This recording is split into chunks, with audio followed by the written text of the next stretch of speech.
Hello, my name's Anthony. I've been fundraising for the UHNM charity. I think actually the body and mind have a way of dealing with things. I think when push comes to shove, like so many other people that are put in quite severe predicaments in their life, something kind of takes over.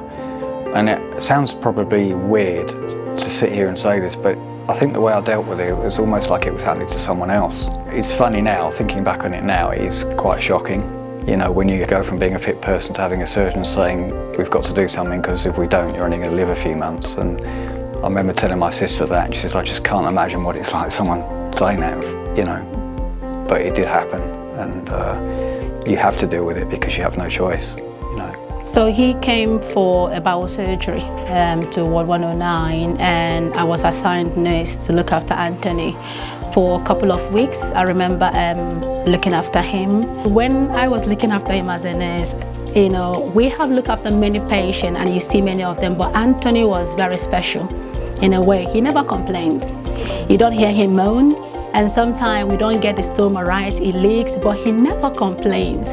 So with such a patient, it makes you just want to keep being there for them, reassuring them. He was never a complaint whatsoever, and he was lovely to look after. When I was made aware of what Anthony has done, I was like, how did you do that? You know, I remember he was very frail patient, you know, to start with, and having to, you know, do something like this, oh my goodness, it's incredible, you know, to see him, you know, having to done that and also looking very well.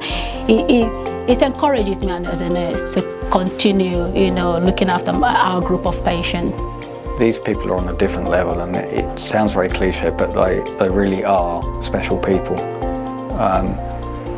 And I just can't, they've got the patience of a saint. It's just nice to give something back. It's not always in your life that you get an opportunity to do something in the way that I've been able to do it, and it's just a small part of putting a positive memory to something that obviously was an extremely traumatic part of my life, you know. Very proud when I saw the email from Katie, who's our quality, and said that Charitable Funds has contacted the ward to say that Mr. Hayhoe has raised such a big amount of money doing the marathon. I could never be proud, because it makes your job very rewarding, knowing that these patients before, how frail they look like, and then now to be able to run a marathon, raise such a good amount of money for the ward, it makes you feel so proud as a nurse that everything you're doing for them is worth doing.